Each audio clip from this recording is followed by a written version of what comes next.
원고 입장에서는 아니 이제 우리 오빠한테 아파트 사준 거지, 그러니까 아파트 자체를 증여로 봐야 된다고 하고 있고, 피고는 야 이게 내가 무슨 아파트를 사준 거냐, 아파트 매매 대금을 준 거지 라고 대립하는 구간이 있거든요. 왜 그러는 거냐면,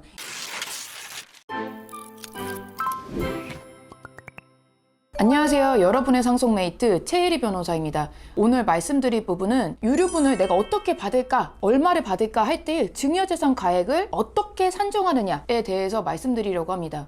제가 예전에도 말씀드렸는데요. 유류분을 받으려고 하면 뭐가 제일 중요하죠? 유류분 산정의 기초재산을 산정하는 것이 제일 중요하죠. 유류분 산정의 기초재산은 증여재산, 유증재산을 더하죠. 그리고 상속 채무를 빼는 것이 유류분 산정의 기초재산입니다.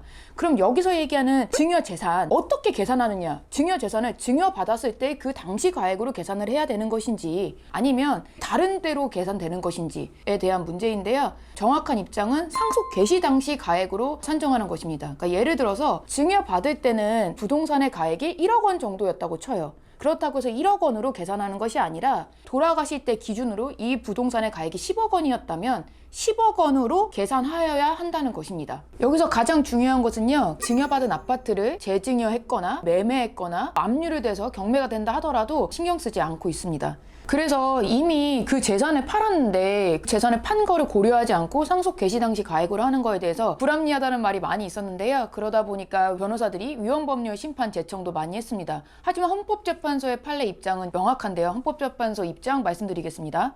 수중재산을 상속 개시 이전에 이미 제3자에게 양도한 경우에도 그 수중재산을 양도하지 않은 것으로 보고 그 상속 개시 시 가액으로 반환가액을 산정하는 것은 헌법에 위반되지 않는다라고 하고 있어요. 그렇기 때문에 그걸 팔았던 증여했든 아니면 압류돼가지고 경매됐든 심지어 수용이 됐다 하더라도 상속 개시 당시 가액으로 한다고 보시면 됩니다.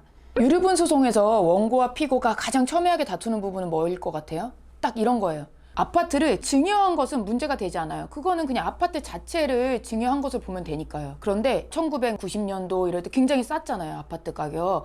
이럴 때 아파트를 매매로 대신 사준 경우가 있어요. 원고 입장에서는 아니 이제 우리 오빠한테 아파트 사준 거지, 그러니까 아파트 자체를 증여로 봐야 된다고 하고 있고, 피고는 야 이게 내가 무슨 아파트를 사준 거냐, 아파트 매매 대금을 준 거지 라고 같이 싸우는, 이 대립하는 구간이 있거든요. 왜 그러는 거냐면, 예를 들어 생각해 볼게요. 1978년도에요. 음마아파트가 얼마인 줄 아세요? 분양 가격이 4천만 원밖에 안 됐어요. 근데 지금 현재 가격 얼마예요? 네이버 부동산에 찾아봤거든요. 지금 시세가 20억 원이에요.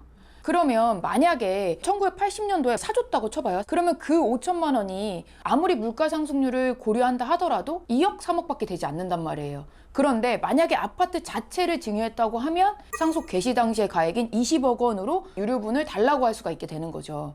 그렇기 때문에 원고와 피고는 아파트 자체를 증여한 거다, 매매 가액으로만 증여받은 거다 라는 것으로 매우 많이 다투게 됩니다. 그럼 요거에 대한 입장은 어떨까요? 사실은 이리적인 입장이 있을 수는 없어요. 그래서 어떻게 계산하는 거냐면, 부모님이 대신 부동산을 사주고 그걸 관리해 줬어요. 그리고 아파트 자체도 부모님 자체가 딱 집어서 사준 거 있어요. 사줄 당시가 오빠나 언니가 굉장히 어린 거야. 고등학생, 대학생, 뭐 군대 갔다 오거나 이런 경우는 아파트를 엄마 나 이 아파트 사줘 이래서 매매 가액을 줬다고 보기보다는 엄마가 이 아파트 사줄게 라고 보는 게 좀 맞거든요. 그래서 그럴 경우에는 아파트 자체가 증여재산 가액으로 인정되는 것이고요. 이런 경우 말고 결혼할 때 사줬다, 아니면 재산세나 이런 거를 또 뭐 우리 오빠나 언니가 냈다, 이런 경우는 부동산의 매매 가액 정도로 인정되는 경우가 더 많습니다. 하지만 이건 이리적으로 볼 수는 없으니까 원고 입장에서는 아파트 자체를, 피고 입장에서는 매매 대금을 이렇게 다투셔서 법원의 판단을 받아보시는 것이 좋습니다.